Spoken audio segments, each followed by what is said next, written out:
bahagia sekali. Dijak nginep nih betulnya seneng. Cuma diajak nginepnya seneng gitu. Apalagi diajak sama-sama beribadah. Ya, ini kan kesempatan bahagia. Jadi yang mahal seperti ini luar biasa teman-teman sekalian. Saya itu dibimbing oleh Pak Gus, Pak Dodo sudah cukup lama dan merasakan betul manfaatnya. Saya, Mas Yuda Sito, Mbak Dia, istri saya dan teman-teman yang ini anak-anak muda usianya di bawah Pak Gus yang sedang bertumbuh sekarang. Kami bersyukur sekali bahagia, ya, dimotivasi, didorong, didampingi bisnisnya, kehidupannya, ya, sehingga anak-anak muda ini tumbuh dan tumbuh dari komunitas kebaikan, komunitas masjid. Nah, teman-teman sekalian, pertama tadi soal HP yang menyala dulu, ya. Jadi Pak Gus tadi ketika boleh kita mematikan HP saat sholat sedang berlangsung. Jangankan mematikan HP. Zaman Nabi itu kalau ada ular yang lewat saja, ularnya dibunuh. Ya, membunuh HP saja, membunuh HP. Membunuh ular saja boleh, apalagi membunuh HP. Apalagi mematikan HP, tentu lebih boleh. Asal ketika mematikan HP itu tidak teriak-teriak, ya, tidak kemudian membunuh ular, membunuh kalajengking, tidak teriak-teriak mati, jadi sholatnya batal, ya. Selama pakai tongkat, pakai kayu, ularnya dipukul, kalajengking dipukul, sudah selesai, nggak usah bicara apapun, lanjutkan sholat. Apalagi yang saya sudah mematikan HP, tentu lebih boleh. Satu itu. Yang kedua, Pak Gus tadi membaca ayat tentang dan jika engkau menghitung nikmat Allah, pasti tidak akan pernah bisa. Kalimat atau kata menghitung di Al-Quran itu dua diantaranya adalah satu, menghitung yang hitungannya itu adalah kuantitatif, ya, maka menggunakan kata hasaban, ya, hasaban, yaksi, menghitung, hisab, itu menghitung, ya. Maka bahasa Arabnya akuntan, kayak posisinya Mas Yuda itu bahasa Arabnya muhasib, sebab dia menghitung sesuatu yang sifatnya kuantitatif. Nah, nikmat Allah itu kan bukan hanya kuantitatif. Nah, nikmat Allah yang kualitatif, bahagia, itu nikmat. Bagaimana kita menghitungnya? Uang kualitatif, ya. Dan uang kuantitatif saja tidak bisa dijumlahkan. Kalau uang 1.000 tambah 1.000 itu 2.000. Tapi coba nasi sepiring sama es teh segelas ditambah gregean, coba jumlahnya berapa? Nggak bisa dihitung. Ini masalah itu tidak bisa dihitung sebab kuantitatif, kualitatif, variabelnya juga beda. Variabel nasi sama gregean itu beda. Variabel turu morok itu semalam itu, ya, itu juga itu nikmat luar biasa. Maka teman-teman sekalian, hari nikmat ini disebut dengan sebaik-baiknya dalam rangka yang satu keberhasilan saya ke-12 ini, disyukuri betul nikmat Allah, ya, betapa banyak perusahaan di kalangan kemarin itu, ya, tertatih-tatih tutup, ya, dan kita diberikan rahmat Allah bisa melanjutkan tugas kita dan kita dalam hidup mencari rezeki yang halal yang insya Allah berkah untuk kita semua, ya. Teman-teman yang dimuliakan Allah SWT, Pak Agus itu selalu memotivasi kami, mendorong kami di Masjid Raya Al-Falah. Jadi kalau pagi ibadah subuh itu tilawah. Ada 4 imam, satu saya, 2 Ustaz Mufti, 3 Ustaz Lutfi, yang ketiga Ustaz Ramadan, bergantian. Dan setelah tilawah Al-Quran, kemudian dilanjutkan tadabbur ayat. Pelan terus setiap hari ada, ya. Pak Agus yang mengisi gantian, ya. Pak Agus, saya, ya, gantian mengisi. Saya Senin, Rabu, Jumat yang saya. Selain itu Pak Agus sudah misi banyak di Masjid Al-Falah dan subuh. Jamaah didampingi di atau monitor, maka yang bermasalah, yang kehidupannya sedang ada kerewetan, ya, ada kesusahan, nah itu melalui sholat subuh berjamaah, alhamdulillah pelan masalah-masalah kehidupan di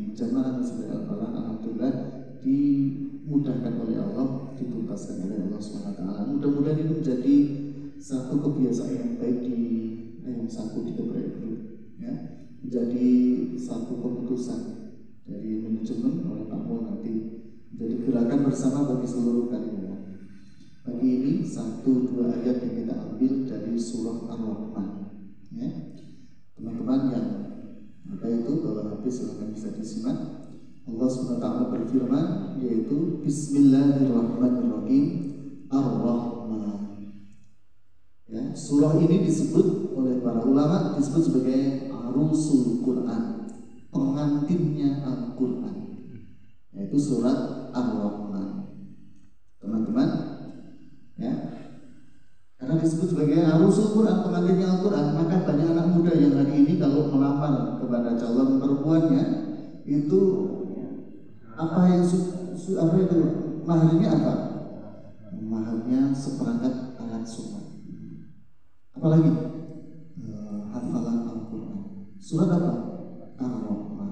Berapa ayat? 1. Ar-Rahman. Sudah selesai. Ar-Rahman. Nah teman-teman semuanya, surat ini Ar-Rahman, tetapi hanya disebutkan satu kali di awal surat Ar-Rahman.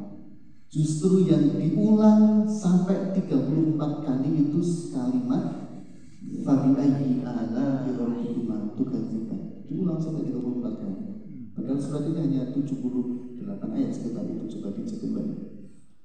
Ar-Rahman hanya disebutkan sekali saja. Diulang terus Fabi'ayyi ala'i rabbikuma tukadziban. Maka nikmat Tuhanmu manakah yang engkau dustakan. Ya? Jadi kita mengulang kembali teman-teman ya. Nasihat ulama itu kan begini, liyaqilla ala ma tafrahu bihi yaqilla ma tahzanu bihi. Sedikitkanlah standar kebahagiaannya, kurangilah faktor kebahagiaannya. Ya sedikitkan standar kebahagiaannya supaya sedikit pula standar kekecewaannya, supaya sedikit pula standar kesedihannya. Tapi kalau semakin tinggi standar kebahagiaan kita, maka semakin tinggi pula standar kesedihan kita, kekecewaan kita. Mangan kudu seger, ya, turu kudu lancar, lambi kudu larang, mobil kudu mewah, rumah harus besar, bojo lanang kudu bagus, bojo wedok kudu ya. Itu maka kita akan gampang sedih kalau begitu gitu ya. Begitu apa yang menjadi harapan kita tidak sesuai dengan ekspektasi, kita akan gampang sedih. Nah, teman-teman yang dimuliakan Allah SWT, nanti surat Ar-Rahman itu ya bisa dibuka di surah Ar-Rahman ya. Surat Ar-Rahman. Allamal Quran, Allah mengajarkan Al-Quran. Khalaqal insan, dia Allah menciptakan manusia. Allamul bayan, mengajarnya pandai berbicara. Jadi teman-teman, kalau interaksi kita kepada Al-Quran semakin banyak, maka kita akan semakin dicerdaskan oleh Allah. Kata Al-Bayan, Allamul bayan, Allah mengajarkan manusia Al-Bayan. Ulama tafsir menyatakan Al-Bayan itu adalah pandai berbicara. Nek pandai berbicara tentu dimulai dari pandai berpikir. Otaknya cerdas. Maka ilmu akan masuk dalam diri kita. Sebab dia sering berinteraksi dengan Al-Quran. Al-Bayan gimana an-nutqu. Al-Bayan, bahwa bayan itu artinya apa? An-nutqu, pandai berbicara. Artinya apa? Semakin belajar Al-Quran secara bahasa, kosakatanya berkembang. Ya, semakin belajar Al-Quran, maka kemudian ilmunya semakin banyak. Maka menjadi tradisi di perusahaan kita, teman-teman semuanya, pagi hari itu briefingnya baca Al-Quran. Ya, satu ayat, satu surah pendek, satu halaman, tetapi terus dilakukan. Ya, ada yang mendampingi atau tidak dibaca dulu. Nah, pas ada ustadz yang mendampingi, maka kemudian dipelajari bersama-sama tafsirnya, dipraktekkan dalam perusahaan kita, tempat di mana kita bekerja. Bulan yang lalu, ini bulan September akhir ya. Nah, bulan yang lalu teman-teman masih ingat yang diajak oleh Pak Agus dan Pak Dodo ke Bandung? Mas Gila masih ingat ya? Pak Sugi, Pak Mul juga masih ingat tahun lalu kita diajak ke Bandung ya, ke Syamil bulan Oktober itu Pak, bulan Oktober itu Mas, ya kan? Kita melihat ya, bagaimana orang ya apapun usahanya kalau khidmatnya untuk umat, pengabdiannya untuk umat, pengabdiannya untuk dakwah untuk umat, maka akan diberikan keberkahan oleh Allah.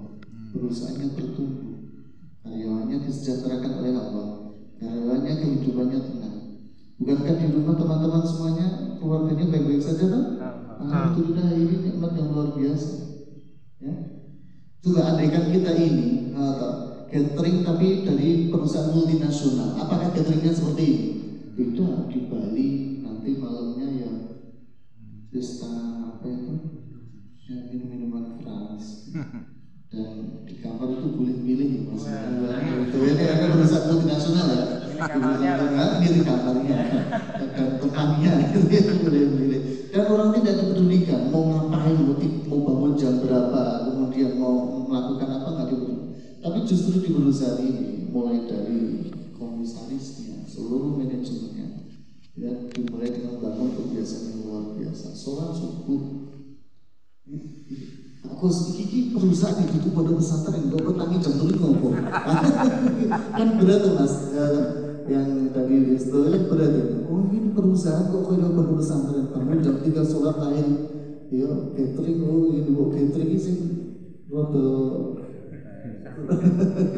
Oh catering malah seperti ini kan berat ya.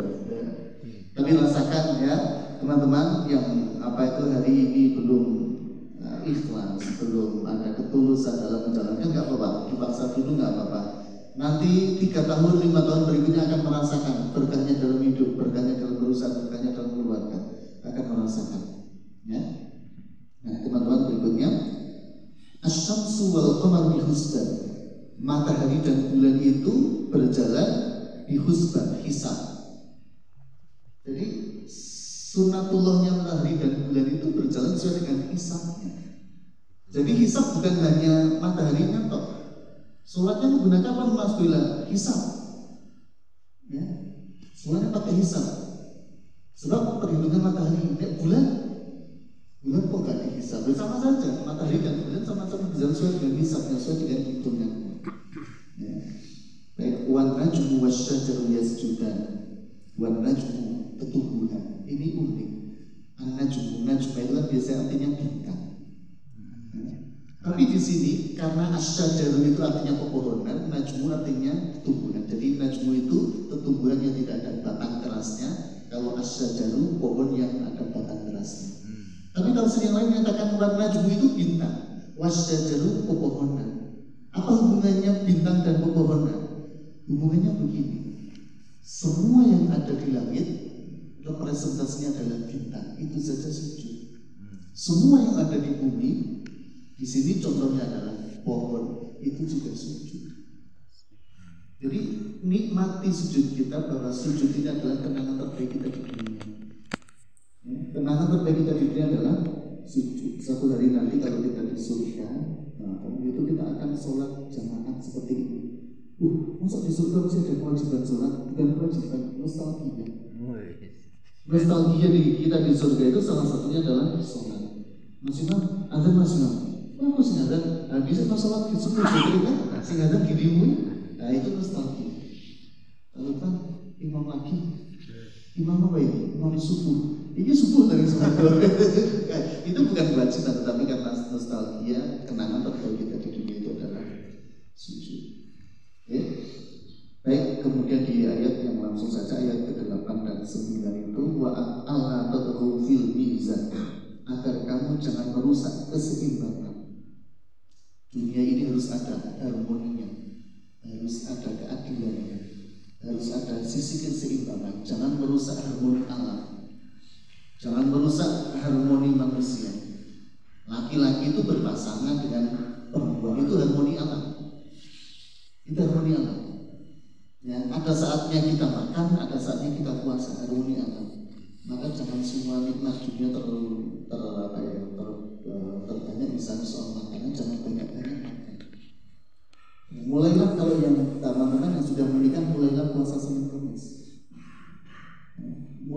dijaga. Aku saya senang tulis, kalau enggak ya cabut. Kalau saya belum tahu belum bisa, belum harus tulis.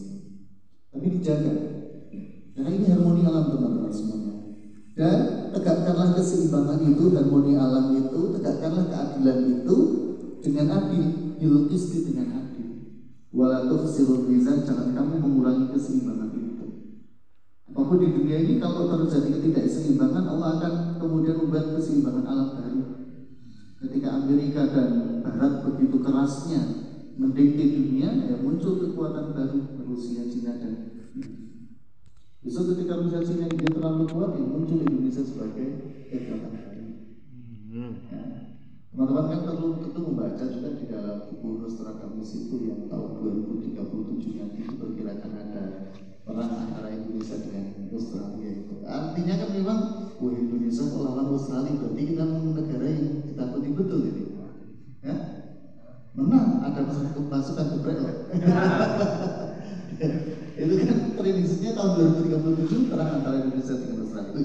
Berarti kita kuat betul. Nah, berani kok lawan Australia. Berarti kuat betul kita andaikan itu betul. Berarti kita ini luar biasa. Ya, jangan merusak keseimbangan alam. Keseimbangan dalam diri kita ini. Ada saatnya tidur, ada saatnya kemudian bekerja.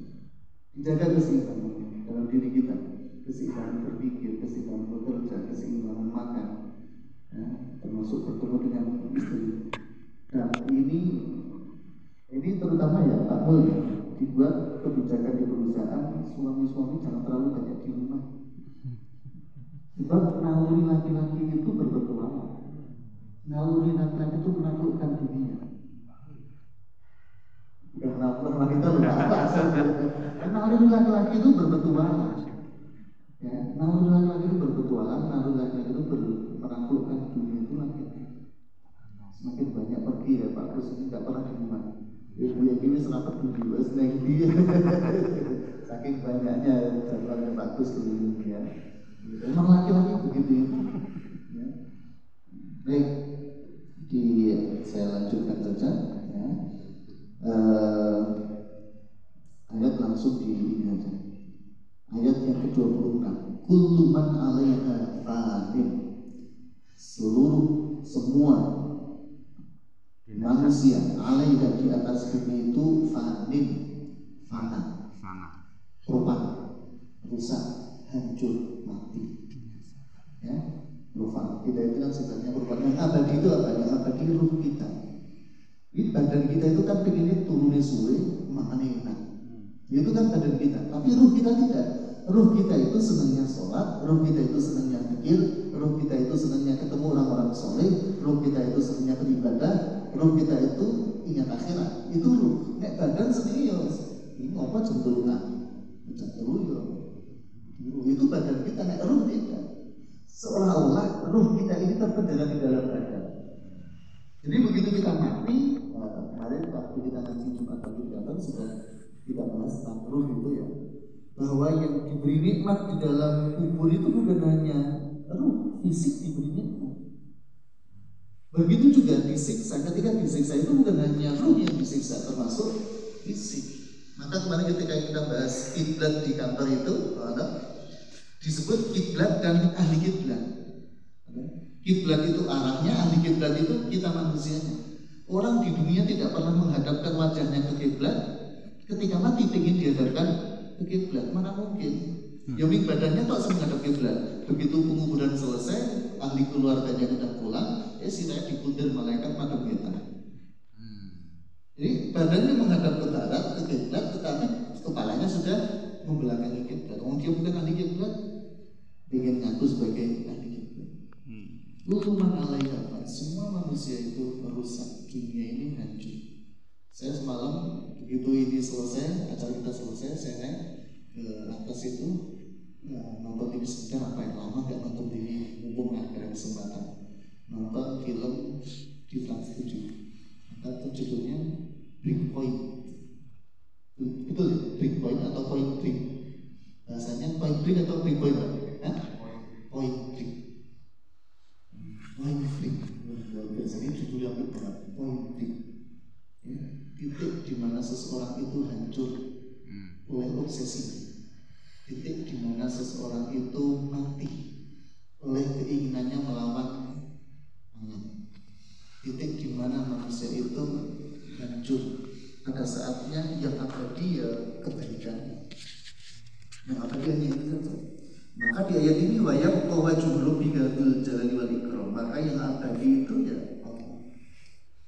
Jadi, maka ini yang harus kita tinggalkan menjadi legasi kita. Di Al-Quran disebut wal baqiyatu as-solihatu. Itu legasi kita. Al-baqiyat as-solihat, tinggalan yang baik, legasi yang baik, warisan yang baik, itu ya apa ya amal soleh. Mudah-mudahan dari perusahaan ini muncul generasi kedua nanti ya, sudah semakin besar. Ini kan ini generasi pertama, muncul nanti generasi kedua. Nah, generasi pertama itu punya apa? Wal baqiyatu as-solihat, kebaikan yang kita sudah mati, tetapi kemudian kebaikan yang masih dinikmati oleh anak cucu kita, oleh generasi berikutnya. Masih ingat sahabat semuanya saat ada 3 orang terjebak di dalam gua itu, ketika akan keluar karena terhalang batu, maka yang ketiga kan ada seorang juragan, seorang pengusaha punya karyawan, sudah saatnya bayaran gajian, begitu akan diberikan orangnya sudah pergi. Ya, tapi uang itu ditahan, tidak dikonsumsi oleh dirinya, tapi terus diinvestasikan, dikembangkan sampai kemudian ternaknya banyak. Satu hari karyawan yang belum digaji tadi itu datang kembali kepada juragan, dan kemudian ternyata diberikan langsung oleh juragannya sebanyak ya investasi yang telah berkembang selama waktu yang dikembangkan. Teman-teman yang dimuliakan Allah SWT, kullu man 'alaiha fan, semuanya itu hancur. Yang abadi ya amal soleh kita, yang abadi ya kebaikan yang kita tinggalkan.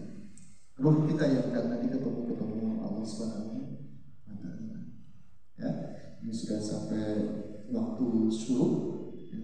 Nanti kita tutup dengan berdoa bersama teman-teman. Ini waktu yang dijabahi oleh Allah. Mari berdoa bersama-sama. Ya. Kita doakan yang pertama pemimpin kita, guru kita, orang tua kita, ya, Pak Ustadz Ikhwani beserta keluarga, Pak Dr. Sartono beserta keluarga, Saiful, ya, Coach Ringga dan seluruh teman-teman kita doakan mudah-mudahan diberikan umur yang bermanfaat yang